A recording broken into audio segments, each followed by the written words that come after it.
That sense of there is no limit, and that all this expansion, this success, this elan, we're not really going to have to pay for it. Now, of course, that didn't turn out to be true. You could see the crash. Why do you think they called it the crash? I mean, it's really an airborne collapse metaphor. You can't crash if you're never left the ground. And it's not like a crack up where you're on the ground and you collide into something else. Rather, it's, the plane fell.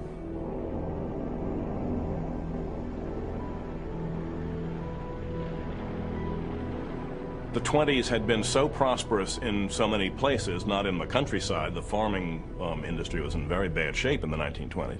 But certainly in the cities, it was very prosperous. People were making fortunes on the stock market. And then all of a sudden, poof, it went. I mean, economists, very serious economists, had been saying that we'd reached a new level, a new plateau of prosperity in this country, and we were never going to go back. And then the crash happened.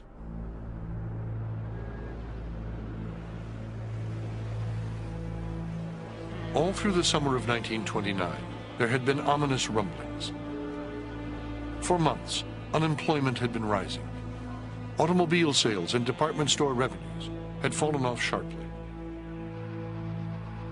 Across the South and West, farms were failing in record numbers. And still on Wall Street, the delirious optimism continued, undimmed.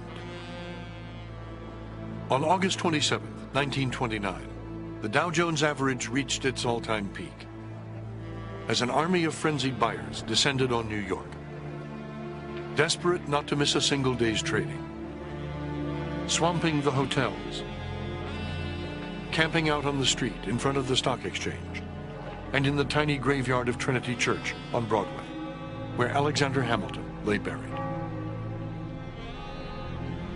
What caused the crash of '29 was excess speculation. What had happened was that the American economy as a whole had begun to cool starting in 1928. And the Wall Street economy disconnected from the underlying real economy and became a speculative bubble. And this fueled this speculation that just took off and took off and took off until, again, one day, somebody woke up and said, this has gone too far. There's an old story about Bernard Baruch, that he had his shoes shined every morning by the same shoeshine boy. And one morning, the shoeshine boy gave him a stock tip. And Baruch went to his office, called up his broker, and said, sell me out. And shoeshine boys are giving stock tips, it's time to get out. As summer turned to fall, the mood changed. As the stock market dipped, then rose, then lurched downwards again, investors grew increasingly uneasy. In September, an economist named Roger Babson sent a wave of fear rippling through Wall Street when he warned that sooner or later, a crash is coming, and it may be terrific. But most experts brushed away any concerns. Stock prices, one man declared, have reached what looks like a permanently high plateau. And then the bottom fell out. On Wednesday, October 23rd, 1929, the first waves of panicky selling began to drive down the price of blue-chip stocks, like Westinghouse and General Electric. The following morning, the fear turned to panic, and brokers began unloading margin accounts at record speed. Stock prices plummeted sickeningly across the board, spurring the rush of sell orders from terrified speculators still more. As anguished shrieks rose up from the floor of the New York Stock Exchange, the visitors' gallery was cleared. In less than 2 hours, nearly $10 billion invested in stocks was simply wiped out.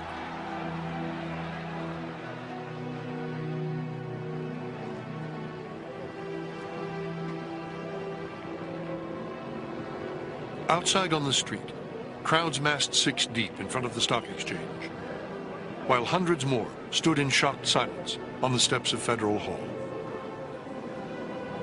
Newspapers would later try to describe the uncanny murmuring sound that echoed off the stone facades of the financial district that morning.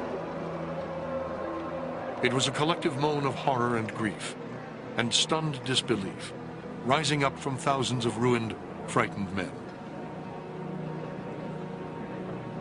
The biggest crowds gathered outside the house of Morgan, desperately hoping for a miracle. Cheers broke out when word came that a consortium of bankers had agreed to pump hundreds of millions of dollars into the stock exchange to shore up the faltering market. Word spread that once again, the day had been saved by the House of Morgan. But the day had not been saved. On Friday, with the market apparently stabilized, the banks withdrew their funds. The following Tuesday, October 29th, 1929, known forever after as Black Tuesday, another tidal wave of selling hit the exchange. And this time, no one came to the rescue. Nothing could stop it. Just people wanted out. And this was in the fall. Most crashes tend to be in the fall. And I think, again, it's human psychology. You tend to be more cautious in the fall. I mean, the speculations of summer that seem so brilliant, and suddenly when the chill winds of October come, you wonder if there's such a good idea, and you try to get out. And if too many people do that at once, that it causes the market to drop, which causes more people to want to get out, and suddenly, the snowball rolls down the hill.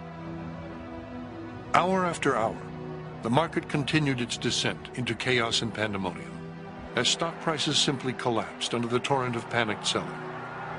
And desperate brokers fought and screamed and trampled one another to get out. 16 million shares traded that day, which seems like nothing today because we trade 16 million shares in the first 5 seconds of the business day. But the trading record set on the day of the crash, the 16 million shares, was not vested until 1969. It was 40 years before the New York Stock Exchange traded more shares than it traded on the day of the crash. The tickers did not stop running until 7:45, when the market had closed at 3:30, I guess.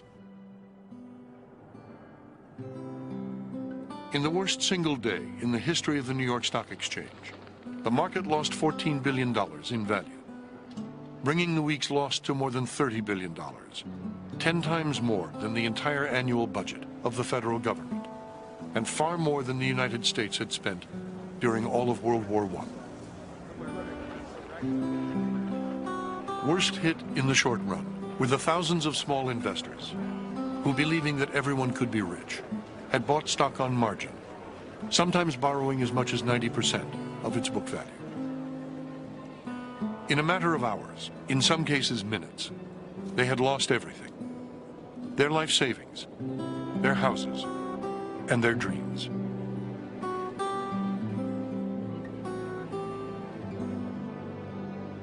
Financiers who had not been wiped out tried to put a brave face on things, insisting there was no cause for alarm. Prudent investors are now buying stocks in huge quantities, John Jacob Raskob told the New York Times, and will profit handsomely when this hysteria is over. Wednesday, October 30th, 1929. Mr. Raskob was asked if he believed that the decline in the stock market would have great effects on business. He answered that he did not believe the effects would be other than temporary, lasting probably 2 or 3 months, and that he did not believe that the effects would be drastic in other than luxury industries. The New York Times. But others feared the worst. The present week, one newspaper editor declared, has witnessed the greatest stock market catastrophe of all times. It would take a decade and a half for the American economy to fully recover. I think the reason the crash lives on in the American folk memory, although there aren't many people alive today who were adults when the crash happened in almost 70 years ago now, but what followed the crash, the Great Depression, which permanently scarred the American psyche. And we remember the crash as the beginning of the Great Depression, although in fact the two had nothing to do with each other, or very little. But that's why I think the crash became such a benchmark, because it was this very sharp line between the prosperity and the giddy cocktail party of the 1920s and the awful depression of the 1930s and the bread lines and the apple sellers and the bonus riots and what have you.